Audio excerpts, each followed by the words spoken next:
Hello, welcome back to another video. Today I will be talking about this congressional map that I have drawn for Georgia. So doing this I used the cube root law, which basically says that the country's legislature should be the cube root of its population. This would give the US around 700, so subtracting 100 for the Senate, you're left with about 600 congressional seats.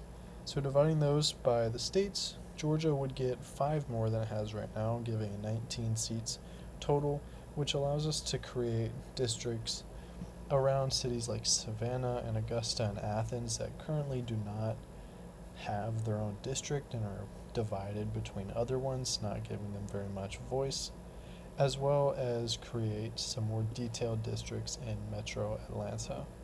So basically what this does is it's given Democrats a few more districts. I've also zoned them more favorably for Democrats because I wanted to make a fair map to ungerrymander it basically. And so today I will be talking about some of the specific decisions I made while drawing this map and why it is better than the one that Georgia currently has. So I'm first going to start in some of these new districts that I've drawn out of South Georgia, starting with the district around Savannah. So right now, Savannah does not really have much representation. It is packed into a Republican district, and so its voice is basically silenced. This map gives it its own district. It is a competitive one, so it's not like an assured victory for Democrats, but it just adds another close race for the state, which right now, most congressional races in Georgia are not close at all.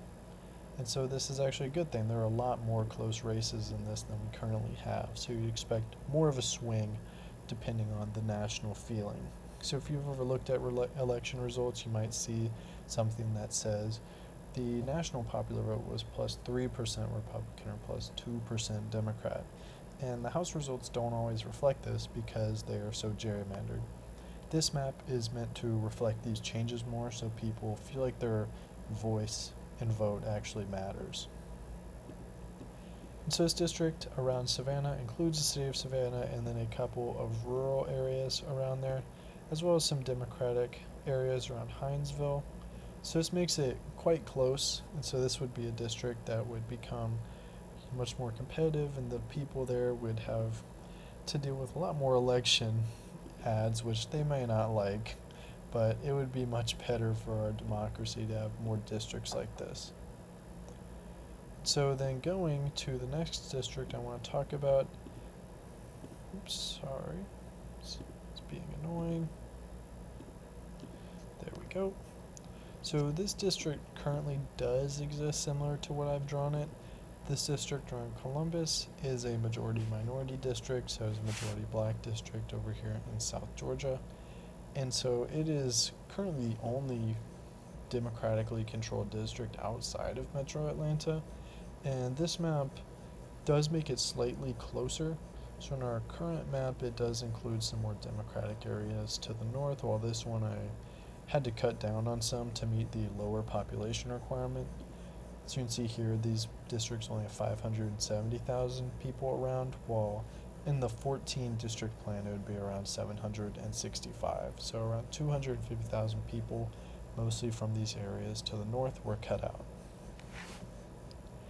And so this would give Democrats a slight majority. As you can see, it's around 50.3% Democratic to 48% Republican. And so it would be close, and you would expect it to swing. So in these other districts in South Georgia are not close at all. These are two of the safest Republican districts. So you can see down here is the 14th and 8th districts. So the 14th district is 64% Republican and the 8th district is 68% Republican, meaning that these will not really swing. This is one thing I tried to do. I tried to create sort of a continuous line so that you have safe Republican districts and safe Democratic districts, and then all the other ones are kind of moving towards each other, so you have some very competitive ones as well as some safe ones. So moving over to Central Georgia, you can see these are two other mostly Republican districts right here. So if we look, this is the 12th district right here, so this is 56% Republican. Almost all that Democratic vote is coming from the Macon and Warner Robins area. And then this other one right here, which is, it was hard to draw this one, honestly. It includes some suburbs of Atlanta as well as Milledgeville and a bunch of rural areas. Is closer, it is around 54% Republican to 44% Democratic. And then this district over here is a new one that I drew that would give the voters in Athens and Augusta their own district. So right now Athens and Augusta are sort of swallowed by other districts. They're packed into majority Republican ones, so their votes usually don't matter. In this map, they would, and this would be a lean Democratic, albeit still competitive, district. So moving into more of the metro Atlanta area, you can see these districts are a lot smaller and on average more Democratic.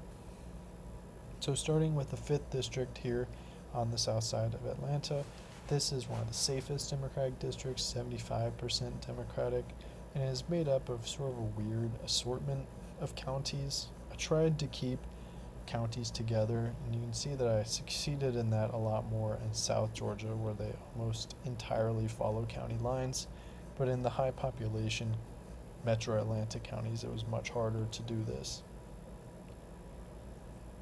And so then the metro, or the downtown Atlanta part, as well as some of the closer suburbs, is all contained within this first district. Now, this website only let me do 14, and so 5 of the districts are not painted in, but I did that mostly for the Democratic one so I could remember. So this is one of the other safest Democratic districts. And then this one, based around Decatur, Tucker, and Redan, is also a very safe district. This includes a large percentage of the black population around metro Atlanta, and this makes it basically always going to be Democratic. So moving to more of the northern suburbs, we have this one that goes down from Brookhaven up to around Alpharetta and Milton. So this is one of the closer districts in metro Atlanta. As you can see, the 4th district is 49.3% Democratic to 46% Republican. So you would expect this one to get a lot more attention at the national level and to swing a lot more depending on the national vote.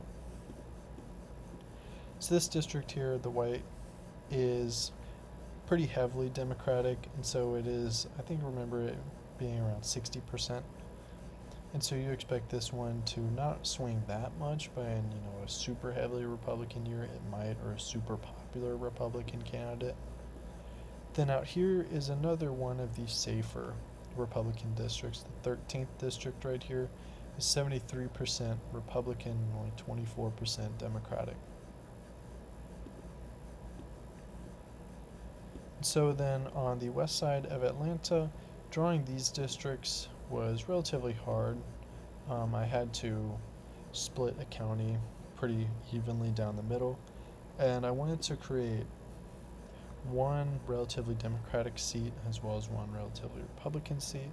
So if we look, we can see that this blue district here is around 44.1% Democratic to 51% Republican. So this district might swing.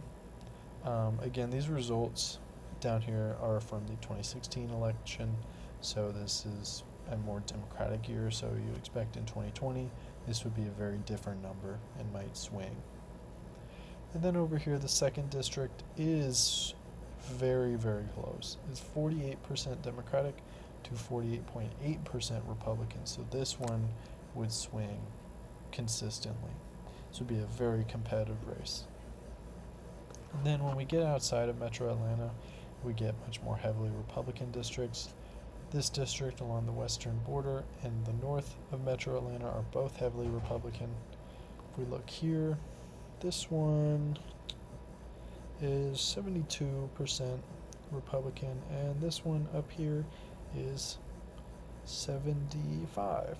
And so they are not going to be close at all. These are two very rural areas, Republican strongholds. And then the last district is basically the entire North Georgia area. This is another very safe Republican district.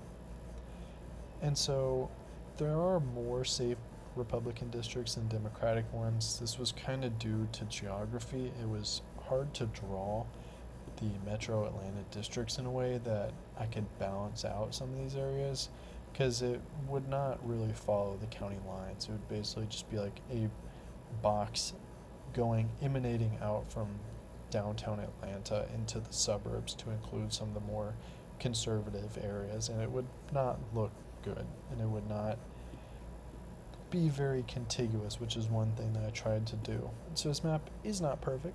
If you guys have any suggestions, I would like to hear them, because this was fun to do. I enjoy drawing districts like this. Yeah, as you can see, some of these were not the best. DeKalb County was treated rather badly. It was split into what has one major district, and then each end is kind of taken by another, and then this county out here is even worse. And so some of them I was not able to succeed at keeping the counties together, but I tried my hardest. So I hope you guys enjoyed this video. If you liked it, please subscribe, and tell me if you want to see any more content like this one. Thank you.